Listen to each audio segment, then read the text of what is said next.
All right, here we go.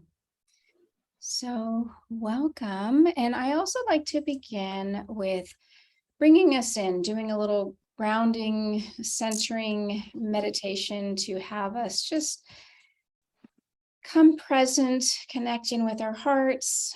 And so, whatever is comfortable for you. So, if it means closing your eyes or just offering a soft gaze, just making yourself comfortable and taking a couple of grounding breaths. And by grounding, you can allow that breath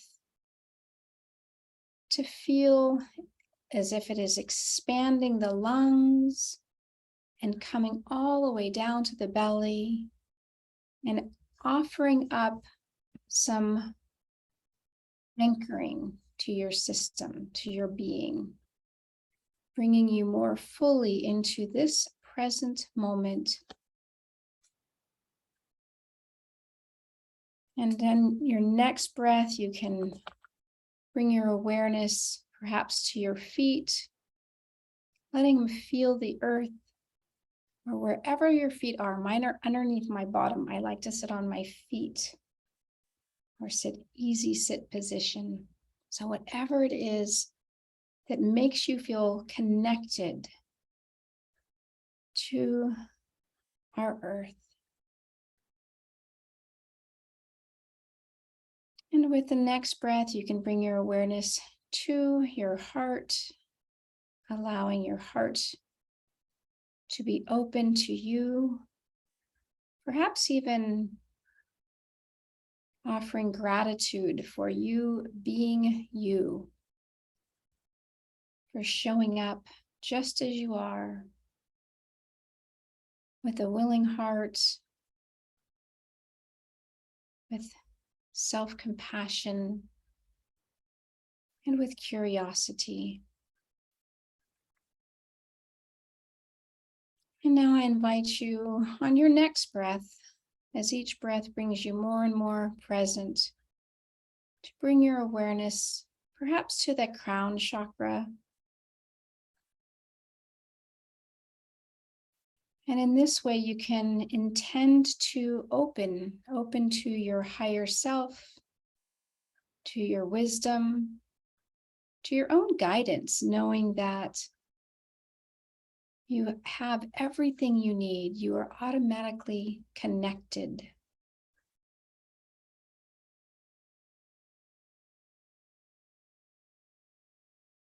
And that whatever insights or truth that resonates with you will resonate. And whatever doesn't feel resonant, you can simply drop away.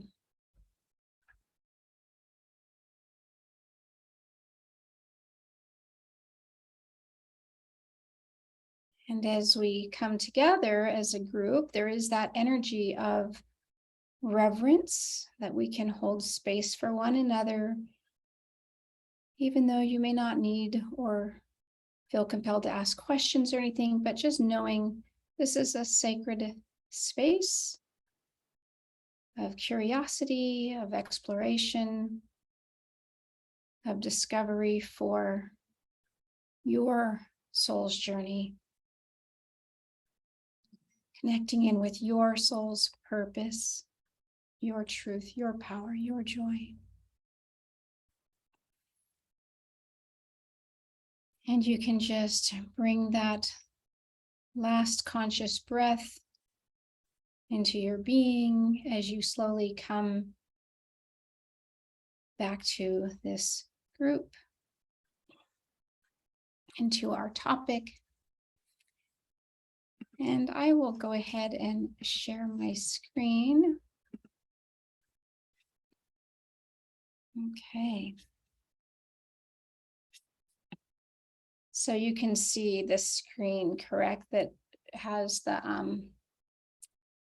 okay, perfect. Because sometimes it's a little bit tricky for me to do all of these at once. Okay. I think this is okay here, but nonetheless, okay. So I'll begin by just sharing that I've been working with this particular concept, 12 key elements to align with your soul purpose, or for conscious alignment, whatever you want to call it, for a while now. And really, it's a matter of, just having come to some pivotal ideas that really work for me personally and that I've seen work for my clients, and wanted to share them with you. So let me go ahead and get to.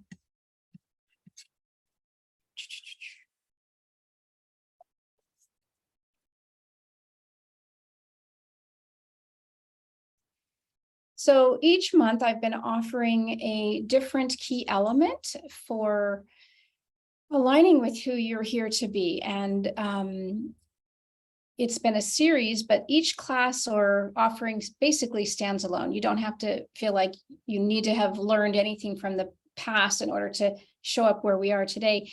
And yet, I do record them all. So if you want to go back and watch them, any of them, then they can potentially put together a whole package. But nonetheless, they are standalone, spiritually based teachings that are non-denominational. And with that, if you have missed any classes, you would just simply go to my website, veronicalee.tv, and you would click on Learn and go to where it says Classes and Talks. And there you would find the 12 Key Elements series, all of the classes thus far, including the resources. The resources that I offer in each class are unique. They are related to the topic that I'm bringing forth, and basically they're clickable links to articles and audios and such that can help kind of expand the topic a bit.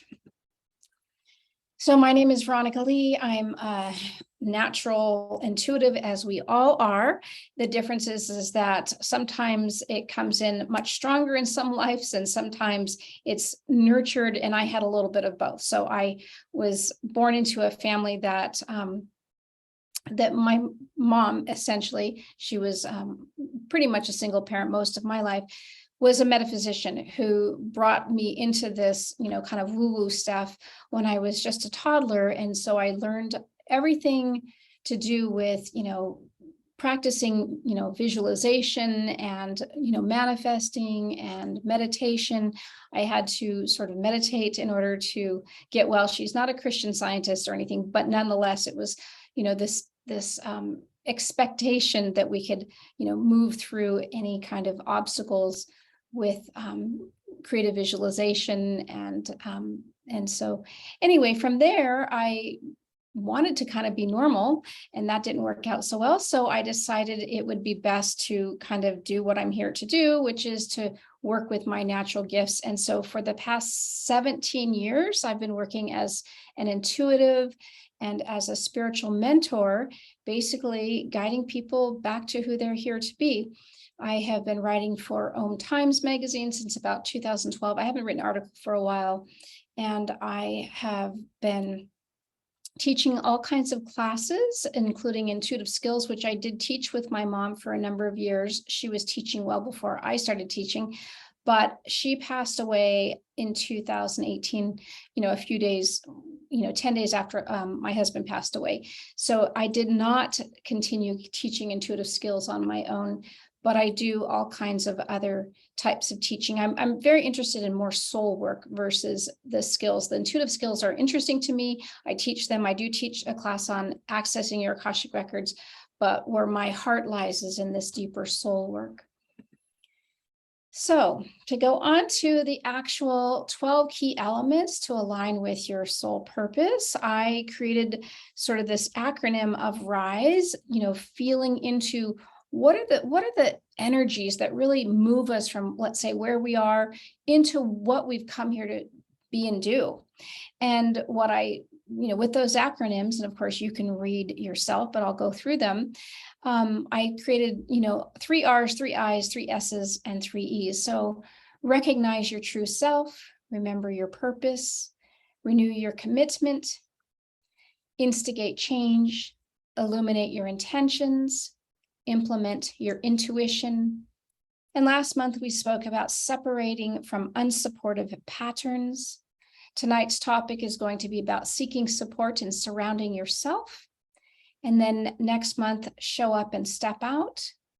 Then there's embody and empower, evolve consciousness, and then enjoy life and being you, which will be offered in December. So if there's any in particular topic that in particular you like or are interested in, again, they're on my website.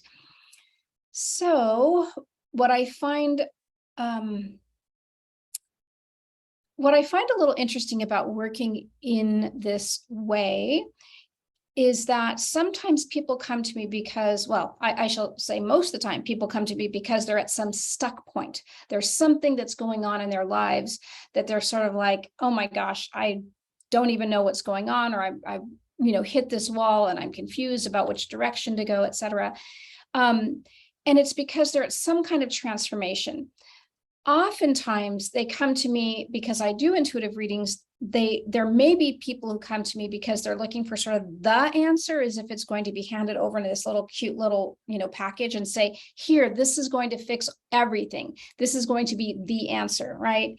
And again, that's not how I work. It's sort of like, oh, I'm seeing this pattern. I'm seeing this transformation that you're going through. And isn't it, exciting that we all get to go through our own transformations? And that's what they are. They're a series of transformations. And we collectively are going through a greater transformation. And that's why it's almost like our souls are drawing us closer to things that are the pointers along the way that says, here's where you're going, here's what you're needing. But where those pointers are leading you is, of course, back to self. And so there may be teachers along the way, there may be teachings along the way, but it's still all going to lead you back to you. And it is a process. And even though I've written the word rise as if it takes a while, I see most processes as more, spiral versus linear, right? We get something, we feel really good about it, and then we kind of forget and we leave it, and then we come back to it. But the next time we come back around, we've learned more than that, initial experience and learning. So with that, I just want to really be clear that even if you, take every, class I've offered, you're still going to be human. You're still going to be working through processes. And what my hope is that you're going to recognize more and more what an extraordinary human you are, and how these processes are there to support your awakening. And that each time you meet this, change or this experience, you meet it with more and more grace. So I'm hoping that that's really my impact in supporting your own evolution.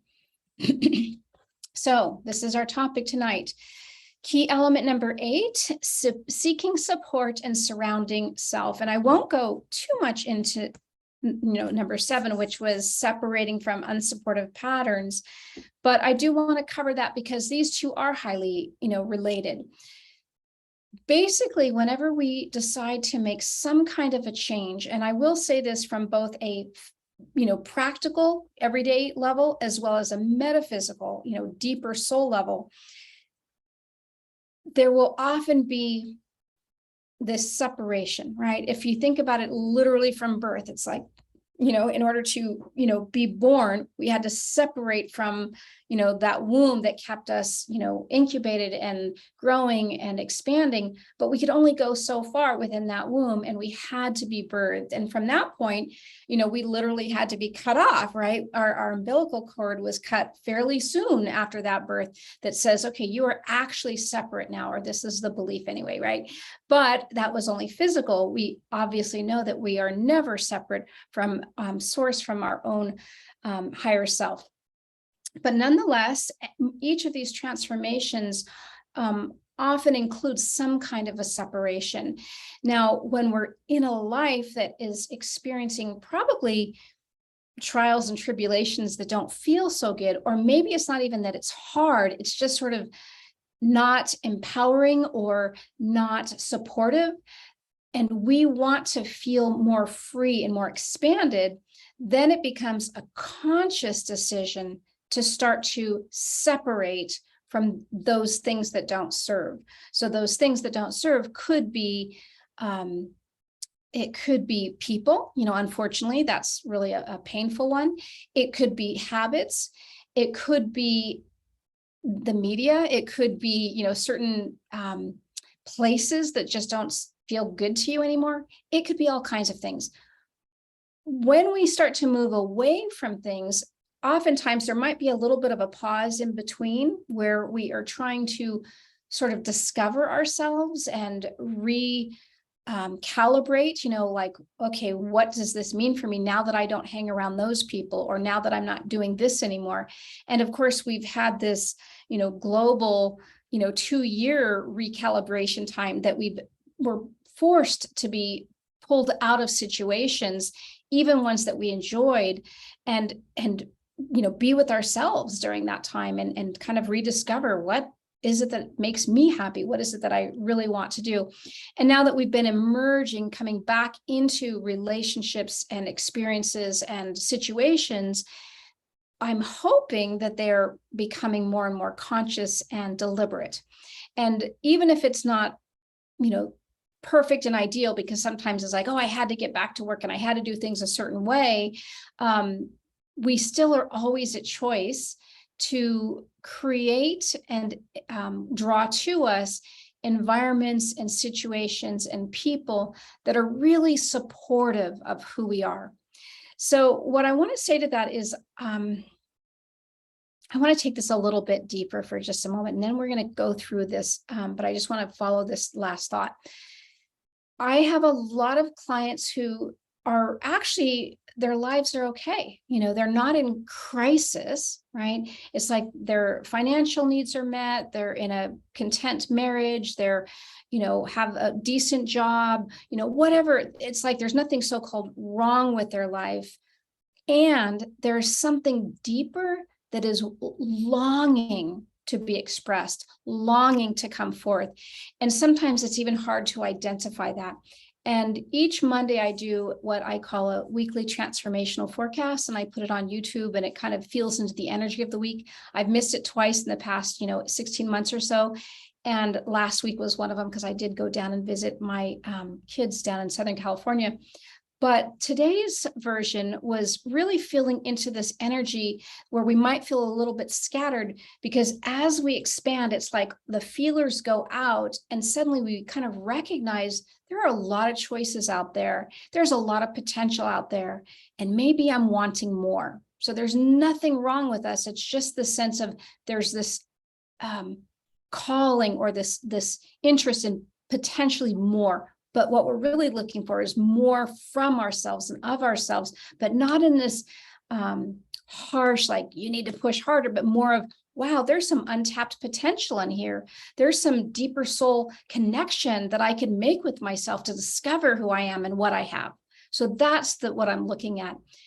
That really feeds into tonight's topic, which is seeking support and surrounding self. So sometimes it happens really subtly, where we just are drawn and things just sort of fall into place. But other times we really have to kind of work at and create those connections and those supportive environments that will hold us as we do that little growth and incubation, or whatever it is, before our next transformation, right? So wherever we are, we're always going to be growing and changing, and there's probably going to be things that need to be let go at some point along the way as well. So just because you find your new people or the new situation doesn't mean it'll be it forever. It's just that's what's supporting you most right now. So with that, before I begin, and obviously we can all read, but what I do is I have sort of the general topics, but everything I say at any of my talks, whether they're in person or, on Zoom or whatever, I really just get information. I just say it free form, feel into it, allow myself, to be guided by my own connection. And so whatever you get today is probably going to be different than if I were to do this, even tomorrow night. But starting from this point, as I go through these and go deep into each of these, does anyone have any questions that you want to start with or ask or clarify before I move forward? If that's the case, you can just either raise your hand electronically or with your actual hand. All right, if you feel good, then we'll continue. Okay, so the first, well, I won't even put them in any kind of order, but let's start with the first one on the list here, which is be with people and communities that resonate. So one of the things that's really hard is when we have our first sort of experience of people that aren't resonating, it's often going to be our parents when we're teenagers, right? It's going to be this sense of like, they're old school and they do things a certain way and I can't stand them, right? So it's almost like a rejection. Again, we were talking about that just a minute ago about things that don't support that you're kind of separating. And so we naturally do that as teenagers. And at the same time, what we often run into are more teenagers who have that same kind of, limited brain that's not fully developed to pure and makes, rash, decisions and such. And those friends can be some really lasting friendships, but often there's a maturity level that's not there. And then as we grow, let's say go to college or whatever, we become young adults and we start moving into other aspects of our lives. We start meeting people who, may come and go and who may stay. But the point being is that we are ever evolving, and sometimes we kind of get stuck with some kind of loyalty, whether that loyalty is with our parents or our family of origin, that we have to, love them unconditionally. We have to behave a certain way for them to love us unconditionally, or actually we believe it's unconditional, but it's conditional, or whatever the story is. And so there's that sense of feeling a bit conflicted by what we're needing and what we feel is in the most resonant for us, and what that community or structure originally of origin gave us. And so that can be really painful. At the same time, there's a place, where we meet people along the way that really do resonate. And hopefully there is a way to kind of keep them as those gems that we may not necessarily see all the time. But when we are connected with them, we know, wow, they really see me. They really get me. They really support me. And if we're lucky, we can actually find like a whole community of people that are similar or like-minded. So for many spiritual people, that might be some kind of spiritual community. As a metaphysician, for me, that was a little tricky finding growing up. I didn't go to any kind of church, but I did go with my mom to her little meditation circle with her adult friends, but there was nobody my age, right? It was all these adults and they were doing all this, hands-on healing and things. And so that was sort of like, that was my place, but there was no one that was my age that I could resonate with. And this is back in the 70s, right? And then as I got into my teenagehood, I was able to connect with some friends on deeper levels, but that was drug related, right? So when we're getting high, it was like, oh, dude, we're so connected to this and to that and whatever. And then became, as I started to mature from that, it's like, I don't want to connect with people about spiritual stuff when I'm high. I really wanted just to have real relationships. So for me, it just kept being this process of trying to find, people that could resonate with me. And when I finally found a group of moms that were like, hippie moms like me, it was like, oh, cool. Spiritually, we may be all over the map, but there was a sense of us parenting very similarly, right? And so it was like, okay, these people resonate. I feel supported in my choices to have a family bed or to breastfeed or to make certain choices, right? I didn't feel like I was just this lone person out in the world anymore, that I had a group of people that we can really resonate with. And from there became a greater community when I started at the Waldorf School with my children. It was, again, very similar people, not always spiritually connected, but generally spiritually connected in some way. So whatever that is for you, it could be an art, it could be some kind of empowerment group, it could be something that you really enjoy, whatever it is. It's like to make sure that you are giving yourself permission to bring people into your life that resonate with you and that feel like these are my people in some way. Okay, it doesn't have to be all the time. It could be just an occasional thing, but the value of not feeling alone on your journey and with people who resonate. I will say, unfortunately, there are a lot of people, clients and such, who don't feel supported by their own spouse, right? That just literally don't have somebody in their household that supports them. And so that's, again, it's like this really delicate, scary thing. But if that's the case, it's like, then you either need to, look at leaving so that you are supported, or if that's not possible for whatever reason, then by balancing it, it's like, then you definitely need to have other areas of support. So this leads me into find mentors and or people that really get, see, support, and empower you. Okay. So it's one thing to be with like-minded people, and I'll just bring up the Waldorf community.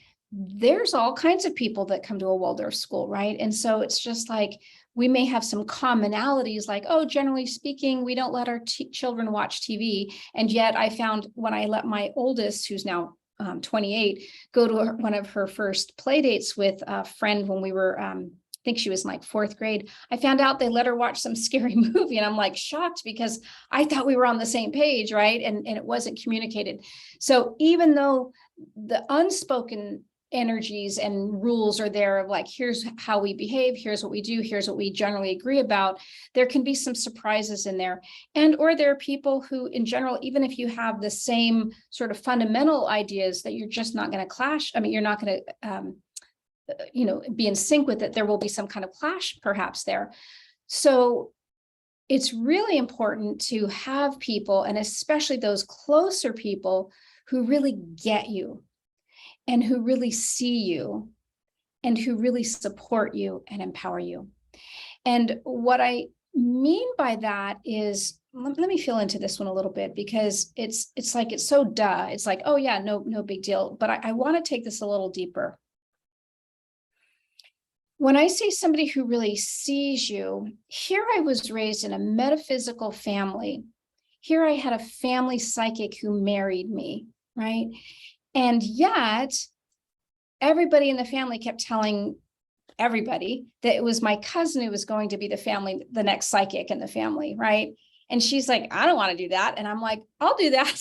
And so it was just one of those things that I wasn't seen for, having this potential. I mean, we all were told, yes, everybody's intuitive, but it's just kind of an ironic thing.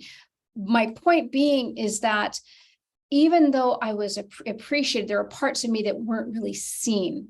So I'm not clear how I can express it any better than that, but it's almost as if when you get seen, there's something that arises in you that is given permission to come out, if that makes sense. So for example, I want to go back to our childhood.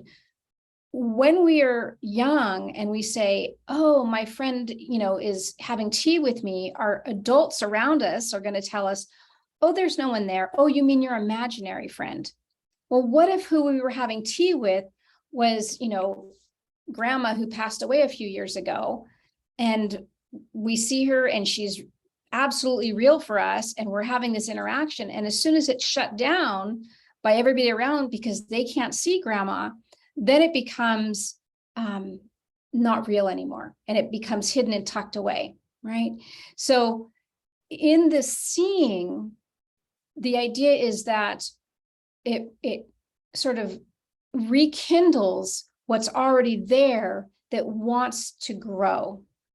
Okay, so my husband really was able to get and see me, even though he couldn't meet me in the same ways in which I live. I'm way out here, and he was highly intuitive and such, but there were parts of him that couldn't meet me there, but he could absolutely go, I see you, you got this, right? So it may not be that somebody's going to be able to match what you have or do, but can really hold space for you in that capacity. So is that making sense?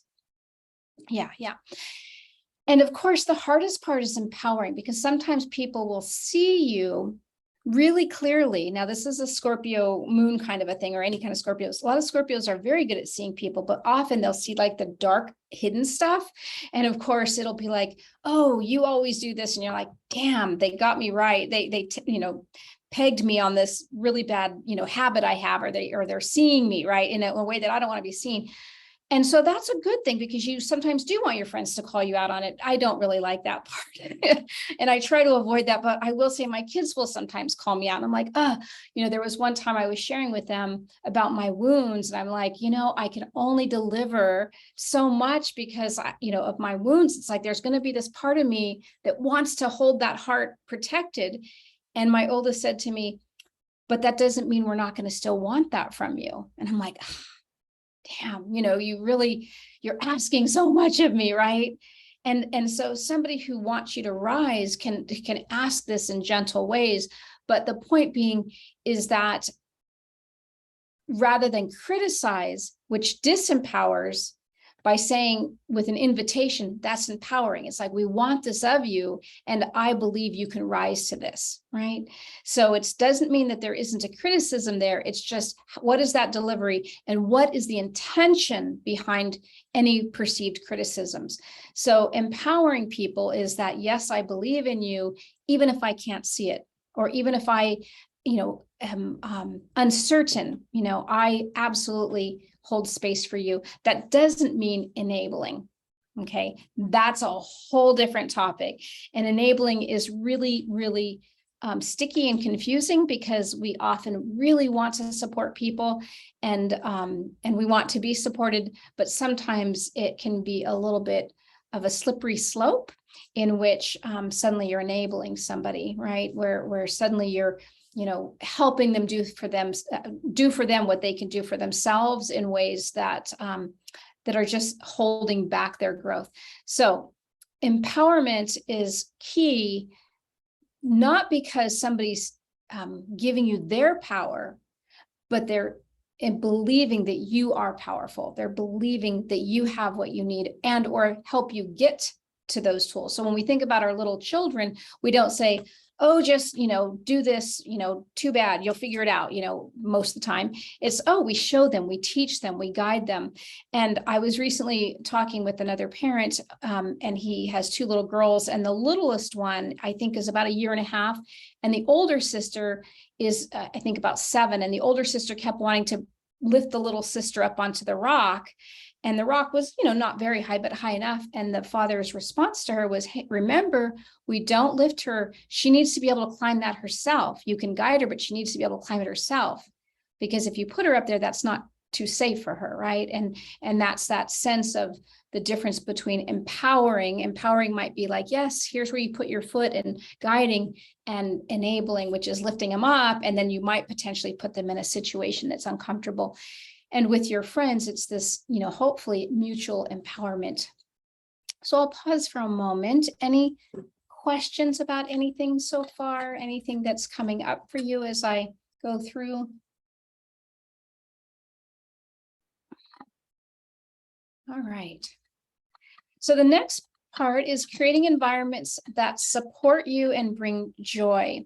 And again, I often use personal stories just because it kind of gives a relatable frame of reference. And I often don't like to give too much about my clients, because, it's just that whole, even if I tell stories, and change their sex and whatever, it always feels a little bit strange to do that. But nonetheless, the situation about environments is really a sticky one for me, because I actually have an interior design background. I went to college. Originally, I thought I was going to do art. Well, I thought I was going to do math, and I don't know why. And then I changed to art.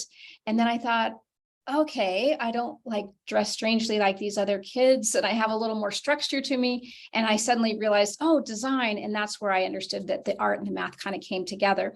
And specifically, I was really interested in interiors and such.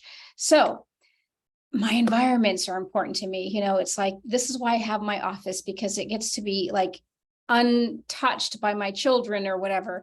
And the other is that I happen to live in a home that just doesn't make me happy. We ended up there when we were losing the house, when the whole crash in 2008 blah, blah, blah, story.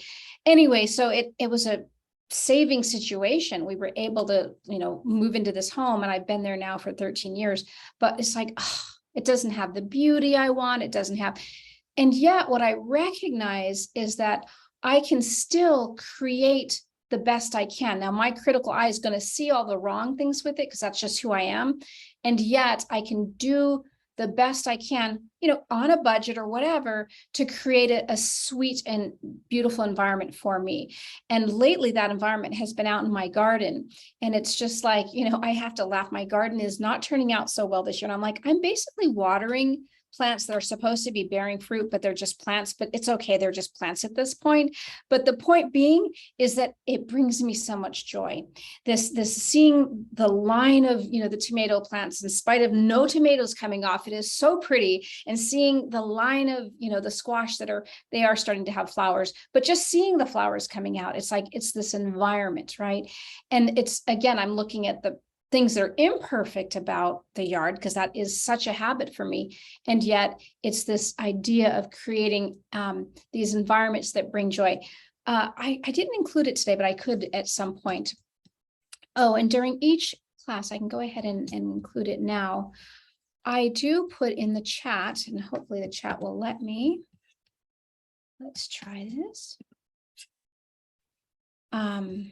I include resources that are all linkable. Yep, there they are. They're all, you can click on them. They'll open up links to articles.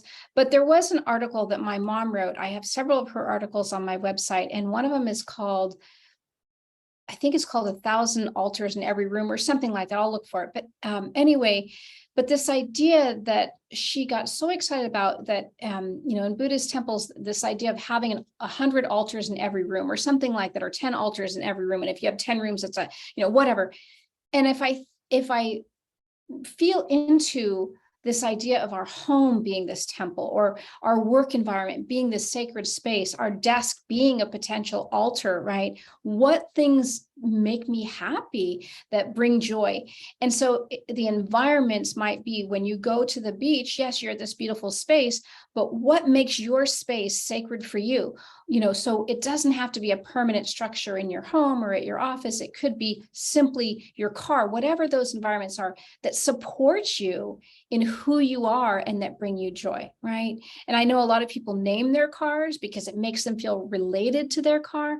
So whatever that is, I encourage that, that you consciously rethink about the spaces, because they are impacting you. And when you're giving your loving attention to those spaces, they reverberate back to you this joyful quality.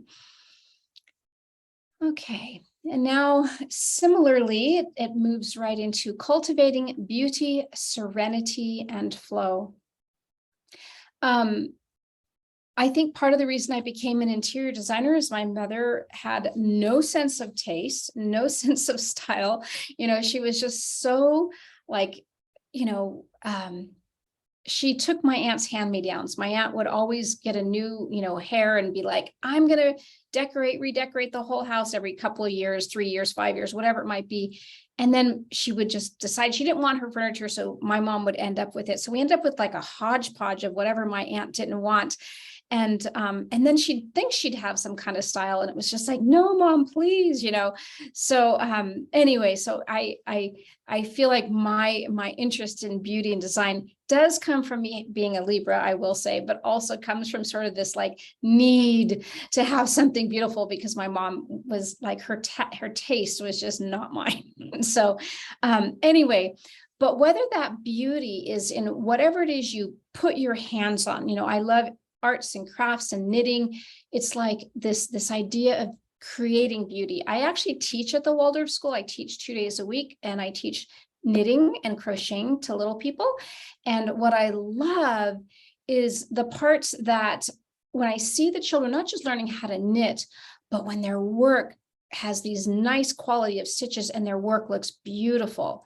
And then I teach them, when they sew in their ends, to hide those ends in a way, not just tie a knot that's going to hang out, but to, sew in the ends so that there's this beauty in everything we do. Now, whether it's your handwriting or whether it's how you arrange things or whatever it is, where do you invite beauty and cultivate beauty into your life, right?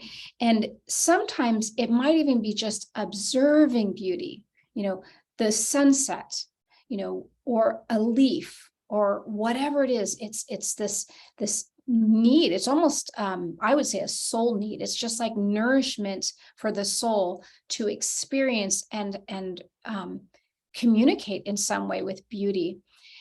And I will add to that the serenity and flow part. And so, unfortunately, we do live in a very hectic, go, go, go kind of a culture. And I feel like the pandemic did help us slow things down.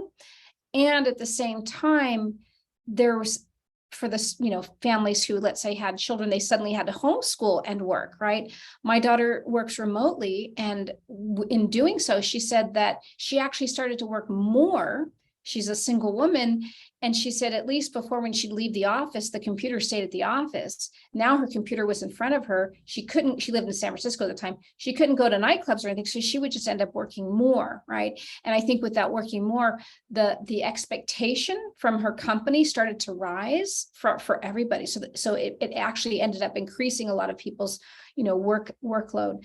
But the point being is that we do have tools and choices when we interact with the life's demands, right? We can start to recognize, how do I want to navigate? What things do I not want to do? How can I create a flow in my day so that I am not feeling like I'm being tossed around by what life is telling me I'm supposed to, but I'm meeting that with as much grace and willingness from my part as possible, right? It's like, okay, I have a client at this point. Obviously, I need to be here at my office for that. But do I want to come in all last minute and stress out? Or do I want to allow for plenty of time? When I set my schedule, do I put it, later in the day so that I don't have to feel rushed, or whatever that situation might be? So I invite you again to start looking at this idea of, finding practices that bring you in, that offer, serenity. The serenity prayer is a great one. On Monday, I do like this, I was mentioning earlier, before the class started, about, the meetup groups I enjoy, and there's some spiritual poetry and poetry groups and writing groups. And there's one that I do on Monday mornings that I love. It's called Meditation Journal. So the woman leads us in a half hour of meditation, part of it's guided and some of it's just in silence. It's on Zoom. And then the second half hour, we just write. And it's just like such a beautiful way to start a Monday, but also, kind of setting that inner intention of whatever shows up for me. So whatever those practices are that allow for that space, for that serenity. And then, of course, to start to recognize where you can have more flow in your life, where things don't feel like you're fighting, that there's like bouncing from one half to another, versus saying, okay, how am I greeting this? And how can I flow into this? All right. So any questions? I have one more to cover, but again, no hurry, plenty of time. Go ahead. You can unmute yourself. Yes, hi. Thank you, Veronica, for this little class. It's really interesting to listen in and to see like your life experiences and stuff. But a little bit earlier, just now, like about 5 minutes ago or so, you were saying that you're a Libra. I'm also a Libra, September 26th. And I do find the beauty in art. So like I have a hobby where like I download these digital pictures, and I have a slideshow that play on like a little screen. Like if I don't know if I can like switch it around, there's like one right here, and then like it changes to like, so like I download all these images, and like I find the beauty in all these pictures and just make a big compilation of like stuff. So that's like one aspect of like the beauty in art. And like what's really cool about it is that this little projects or whatever, it will keep expanding. Like the images are infinite, so they'll just keep coming and coming, and like that library will get bigger and bigger, which is really cool. And I've been this way since I was young. Like I used to like download movies. I used to like make a collection of like really good movies, not just any random movies, I used to go to the website RottenTomatoes.com, and like I look at expert reviews of movies and I download those movies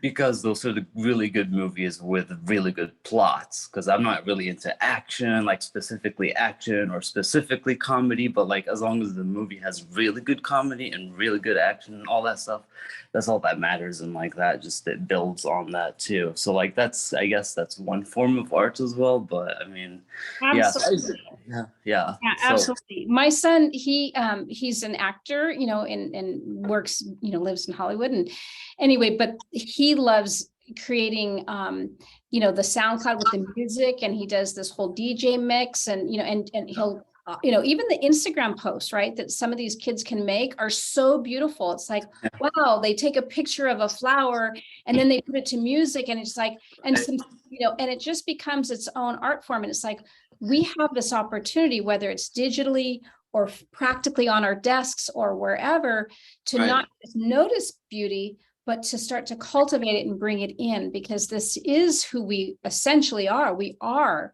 beauty in action, right? Right.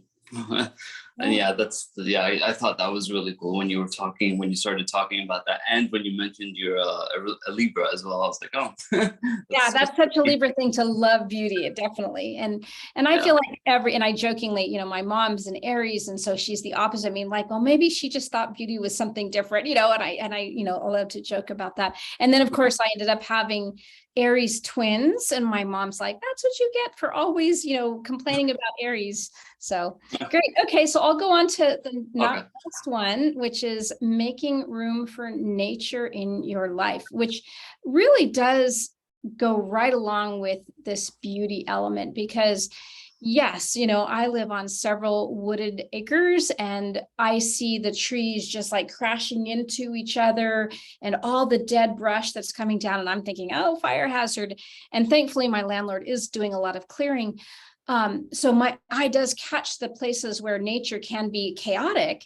And yet it's like, wow, if we really look, it's so noble, it's so beautiful in and of itself, whether it's a stream. And if we think about what takes our breath away, oftentimes it'll be a sunset, it'll be something that's so, you know, sublime and simple and yet natural, right? It's like the beauty of, you know, well, we look at you know, the water when he would freeze the crystals, and then, you know, it looks like these beautiful crystals. You know, whatever it is, that nature has this intrinsic beauty, and whether you're looking at it micro or macro, to let it like speak to your soul and make room for it. So I know a lot of people live you know, in the city, and, you know, it's funny, all my kids were raised, you know, in the woods, and all of them live in, you know, the most dense areas of, you know, California. And yet, you know, each of them has found the nature in those places, right? My daughter, you know, she doesn't have a car, so she would walk through the Presidio, and, you know, she goes over to the marina and sits on the beach. And, you know, and my kids, they found where they live in Southern California, you know, there's certain, you know, observatory they can go to and such, and looking for those places. So whether it's even your backyard or a park, it's like putting your feet on the ground, breathing in that air. And I've even invited people that the nature doesn't even have to be outside your home. It could be having plants in the house. You know, it could be saying, okay, I'm going to invite the elements into my house, and so that they are part of that. And I see the animal kingdom is very nature oriented. And so even having your pets, you know, being part of your experience of nature is good enough. It doesn't have to be a yes and no, a have to or a should. It could be whatever that looks or feels like for you. But by making room for nature, you're making room in your home and in your life to experience the majestic, the powerful, the magical, the unexpected, and also the normalcy of our cycles of rebirth and dying and coming anew, right? It's like the seasons, all of that is all part of our inherent being of change and growth, and coming through again, once again, renewal. So with that, those are the areas. And of course, there are probably dozens of more things you can do for yourself that are supportive, that surround yourself. one of the things that I think is a little bit tricky is because of this pandemic, there has been a sense of feeling separate and feeling like now we're on computers, right? We're really like, this is probably the least natural thing to have I'm having a conversation with a little tiny dot on my computer and I'm navigating it, which is so incredible because now for years I've had clients all over the world because I've actually been using Zoom for like 10 years. But the point being is it's incredible, but it's also something that's not as natural as it could be. And so because of that, again, this balancing out, we want to almost like up the energies of the nature qualities and reality of nature as we become more and more automated and virtual, right? It's the difference of, when we were kids and watched, Mutual of Omaha, and they would have, the things out in the jungle, and we'd watch it and we're like, wow. And then we got to go to a real zoo and see real lions. It's like, wow. And then for some people who get to go on a safari in Africa, it's like, wow. I mean, it's no comparison, right? And so it's wonderful that these things are available because not everybody gets to go to these safaris or see these places. But at the same time, we have to recognize that we're almost being more and more separated from nature. And so it's becoming more and more important to make room for it in our lives. So I have just a few minutes before we close officially. So this is our time to be able to ask questions, and I'll go ahead and change the slide as you can. If you choose to ask any questions, go ahead.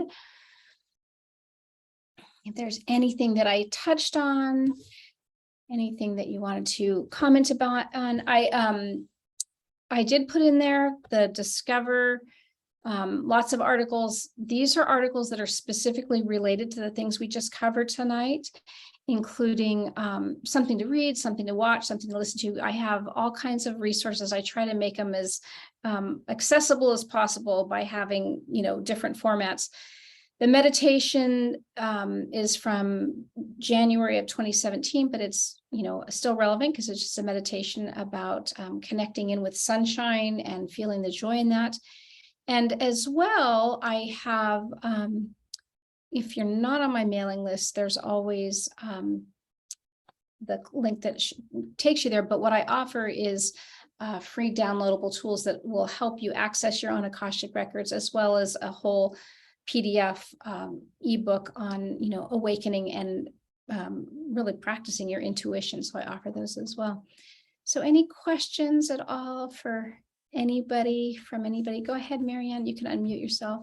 Okay. So you talked about creating flow, among other things. Mm-hmm. And I'm just wondering could you give us any maybe tips on ways to do that? Like I'm a fairly newish entrepreneur, and I find myself, like you were saying, going from one to do to another to do. And it's not that I don't necessarily want to do them, but I do want to feel more like at ease and more natural, and I don't really feel like I'm in flow in that respect. Are there any tips you can share?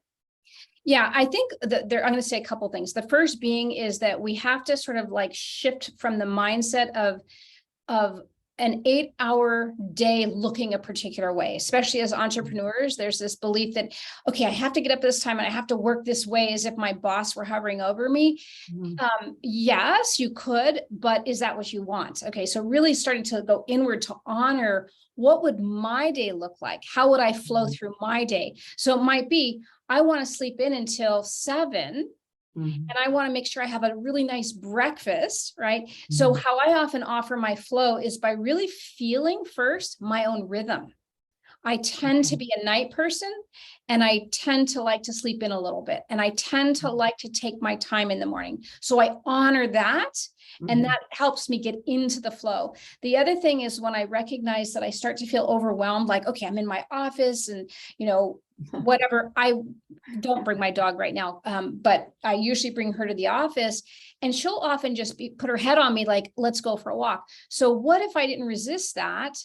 And I thought, okay, whether she's encouraging me by putting her head on my lap, or I set my timer for, 12:30, that's when I take her for a walk, that gets me out of. So part of flow doesn't mean constantly working.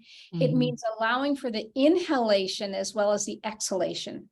So Okay. it's that flow through your day, and it could even be through your week. It's like, okay, I know that on Mondays I have more energy and I'm going to go ahead and stack things up, or maybe even Tuesdays are a better thing. Monday might be organizing, Tuesday you stack things up and do what you need to do. And then you can, change it as it goes. So starting to feel into your own rhythm, and then incorporating important things that you want to connect with throughout the day. Does that give you that picture? Yes, absolutely, yes. Yeah.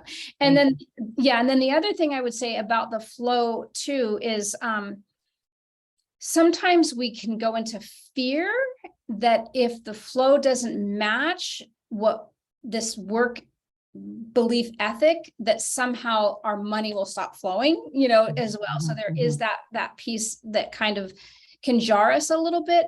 So what I will say to that is, feel into where there might be resistance around the fear of money, because that flow is a whole different energy, but feel how it's related to your belief in pushing yourself. Does that make sense too? Absolutely. Yes. Yeah, it's a little tricky because we definitely, can get caught up in, and I won't even say this from a good, bad, right, wrong. It's just that it's hard to change the mindset. It's like I was talking to a friend recently and I said something about, I don't remember. I said something about, we were talking about maternity leave. My oldest daughter literally just learned, she didn't know, she's not pregnant. She's been with her boyfriend for 12 years. She's not married yet, but she was like, she thought everybody got paid maternity leave, that she just thought that. And I'm like, not in this country. And then when I was telling my friend about it, she said something like, something about another, in some of the Scandinavian countries, she goes, but they pay 60% in taxes. And I said, but if you don't count that, if you don't expect that as yours, you only expect 40% and it meets all your needs, that becomes irrelevant. Yeah. And so it's like, are we trying to believe this and force this when what we really need to focus on is, this is the truth. This is your rhythm. This is what you're wanting to create. And are you going to let the old, mindsets and the structure of how things are supposed to be impede on that and feel guilty, because that's not who you are. So that's how I want to say it. Yes. Thank you. That was really helpful. Absolutely. Yeah. So any other questions from anybody? Anything else coming up? We've come to the end of our time. So so every month, the next one is September, and it is same time. You can sign up on my website. So when you go to my website, just go to, veronicalee.tv, go to the learn, you'll see the classes that can sign you up for the next one, but it'll also show you all the ones I've done so far. And this particular recording will be up probably tomorrow or sometime by the end of the week. It sometimes takes me a while to get it up and get all the information up. So, but it was a pleasure spending time with each of you. Enjoy the rest of your day. I can go ahead and stop sharing my screen here. And I look forward to working with you next time. And I don't remember what we're going to talk about. I can't remember. It's not a RIS. Oh, show up and step out. It's the S.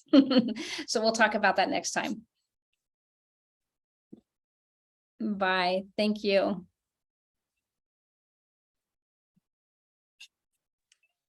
Bye. Have Bye. a good evening. Thanks, you Okay. too. Bye-bye.